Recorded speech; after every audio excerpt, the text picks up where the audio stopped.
Hello everybody, welcome to a new MX Bikes video. It's been a little bit here since I've made or posted a video on the channel, and hopefully you guys can understand here.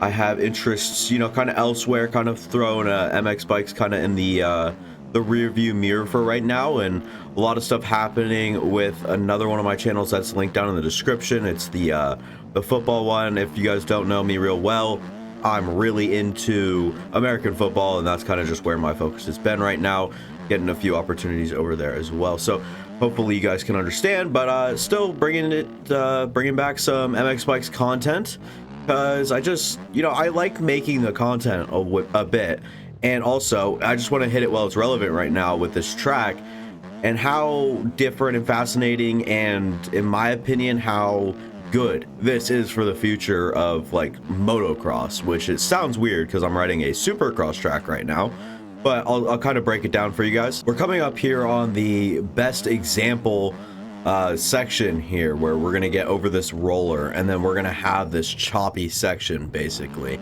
and you can look at it here.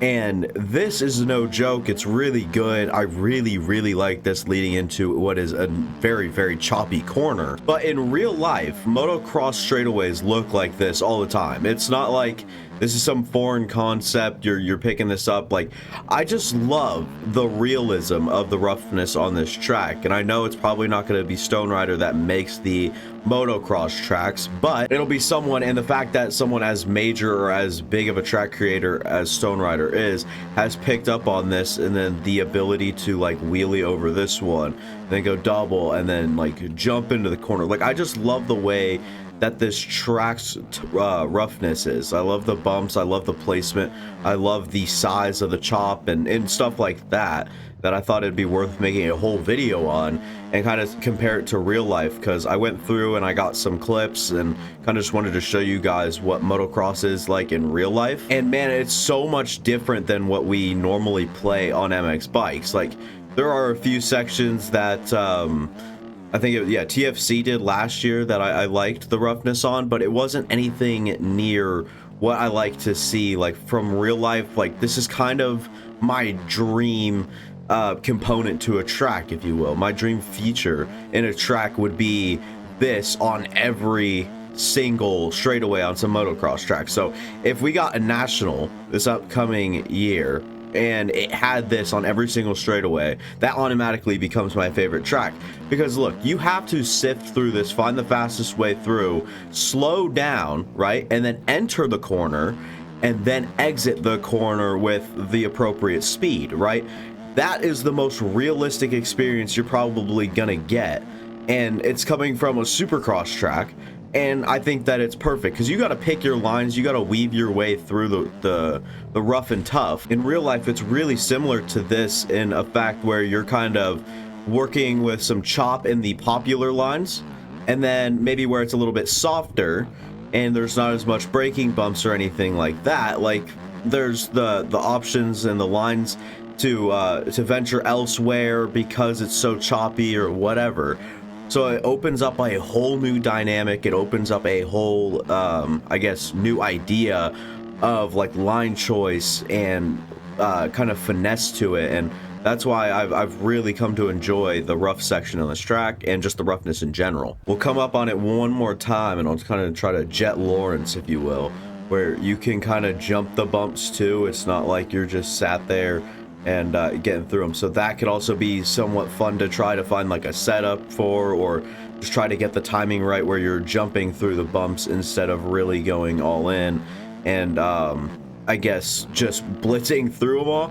So like I'm saying, it literally opens up the possibilities to everything. If that is every straightaway or realistic enough to real life where it's like that a lot, and you guys are seeing the examples from real life in this video, that's kind of what I've been shooting for. I've never really known how to like kind of phrase it, but until feeling and looking at that section that I keep talking about, it's a lot of the same, where it feels like that's how it should be. Like, that's something I don't think is replicated really well into the game, and something I think would add so much value to good motocross tracks, is just the certain type of roughness, chop, and all that. I guess the ability to get more creative, honestly. Like if you're coming through and there's some like up and downs to the track, you're scrubbing to stay low, and then you get up to some roughness or whatever, and it's so bad on the outside, but the inside's like this, but you know the outside's faster, like you can just even out the two lines.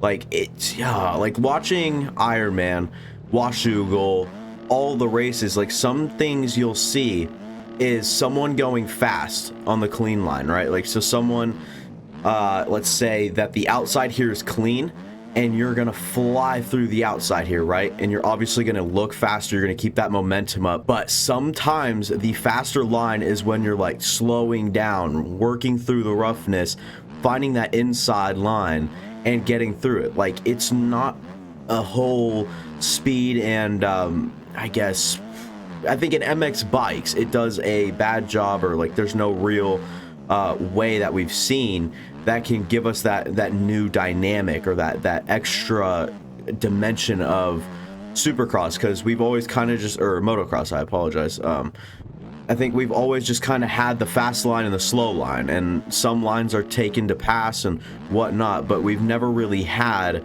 the bumps like this. We've never really had sections where you're sifting through and one side is truly brutal, and it might matter more about your setup, it might matter a little bit more, you know, doing something else, you know what I mean? So it kind of gets to a point where it's getting to a boring state almost, because you're kind of maxing out, nothing new is changing, there's reasonably sized bumps, jumps, and then the corners, ruts, pre-made, all that good stuff.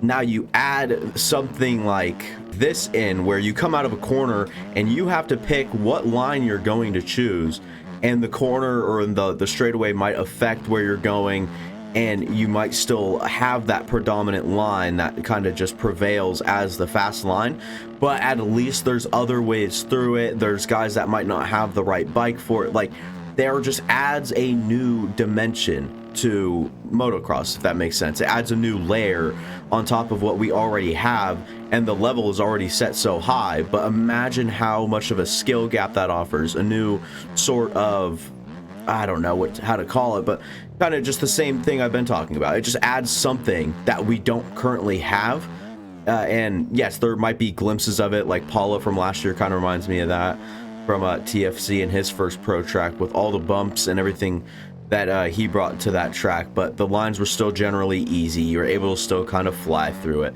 But now with how good these bikes have gotten, how much setup seems to matter nowadays for most people, like, it would just be so fun to, I guess, have that new feel to a motocross track, instead of just finding what line's faster, one line's not, and let's scrub as hard as we can, go as fast as we can. I think to add the roughness dimension in there, or the extra, you know, rough and tough that a real national outdoor has into the game, and try to replicate it like how Stone Rider has done here on this track, even with like the subtle stuff around, like, it's really nice to see. And I'll show you guys another example, but I think this is my primary example right here with the roughness that I'm talking about. Is, I mean, you have such, you know, brutal bumps, but you can kind of still float through them. And like I said, obviously the fast line will still be the fast line, and it'll probably still be the main line, but it opens everything up. It gives everyone equal opportunity to kind of find stuff during a race. Like, if the E-Road really sucks with some of the bumps on the outside, like through the Moto, okay, let's switch to the inside and see if going slower, like for instance here, if going slower through here eventually became the faster line, and obviously that wasn't great execution on my part with the gameplay, but if that eventually became the faster line, imagine how fun that would be. Like, just to be able to switch up lines, there'd be true, like I mentioned, skill gap, race IQ, everything like that would come into to play, and it would just add a new factor. You know, you're just kind of accounting for much more. There's a whole bunch you can kind of ramble on about that this would give you, and here's the example I was talking about. Poor representation already. So obviously everyone coming off this triple would want to be like balls to the wall. You know, you're going and you're like, okay, I want to double over that, and then, oh, going too fast to do that, so I'm just going to jump to the outside. But because of the placement of where he has put these things, you can kind of do this and then slow up, and then ultimately it's faster because you're slowing down. And what is so genius about this is you're putting this literally right on the downside of this last little bump here, making it not near impossible to single in. But if you're going as fast as you can, you're not going to brake and then even get into that. Like, it's just not really a thing. But to have it to the point where you could slow down and then hop up and then get into the line, like, that is pretty good. And then the inside to inside there, I mean, just all around, I'm not going to say it's a masterclass, but I'm saying that there are things that are so much better than I've seen in any motocross track, thanks to Stone Rider on a supercross track. Kind of just opens up an opportunity, in my opinion, for other track makers to kind of see this, or track creators to kind of see this. And again, I don't know who's making the outdoor tracks for us this upcoming year. I think I've heard rumors about JV, and I doubt he'd get away from his you know, track making style. But like, to have the roughness all the way down a straightaway is so much more realistic than just to have a few bumps before one corner. You know what I mean? Like, in my opinion, this would be the best way to go about it, the best way to do it, and it would be so much more fun, and you could really find a new pace, and you could really stand out with how smart you are at choosing your lines, at how well you can sift through. Bike setup will obviously come into matter a little bit more.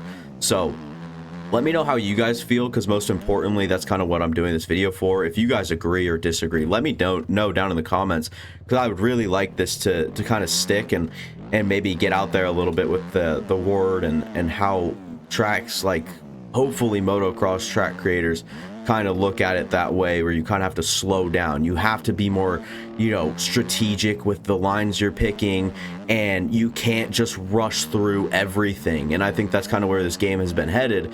You're seeing all these really fast players where they are constantly just flying through everything. If there's bumps in the way, it doesn't matter. They're going to go fast. But if you made people kind of slow down and think about their lines, imagine how much, I guess, they'll have to I guess, prevail through some other struggles. Or, like, the fast players obviously still be fast.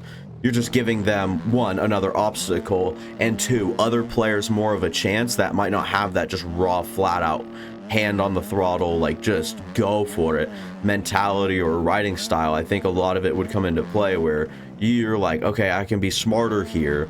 If I'm gonna hit this inside, I'm gonna have to go through a few of the, like, bumps and whatnot, and then, you know, switch to outside where there's less, and then kind of just opens up opportunities. So let me know, again, how you guys feel in the comments below. And like I said, really want to make this a thing, because I really enjoy this. This has become probably my favorite motocross track in the game, and it's a supercross track. So kind of just tells you guys where I'm at in terms of what I think about this. Obviously, I'm thinking quite a bit of it, and you know, I like the sand. I like that this whole track and put together. I will call it a masterclass, I would say, by Mr. Stoney. With the bumps and rough and toughness that you've put in this track, it's a masterclass, and I wouldn't even be opposed to Stone Rider making the outdoor tracks when I'm looking at this one. And I think that his first outdoor tracks that he did, they weren't even bad, but it just didn't really work with the bikes at the time. And now we have pretty much everything we need. So let me know, again, where you guys stand with everything. I'd be more than happy to see some very long comments, and I will try to get to all of them. And, you know, obviously be adult and not responsible, but just kind of be reasonable about it. So let me know what you guys are thinking. Leave a like, go down, subscribe, go watch the past content on the channel. Guarantee that you'll enjoy that as well. See you guys, especially if you watch all the way through, it means a lot. And I will, see you guys next time. Deuces. I gotta hold it for a little bit longer so we can crash here on the invisible barrier. There we go. All right, deuces.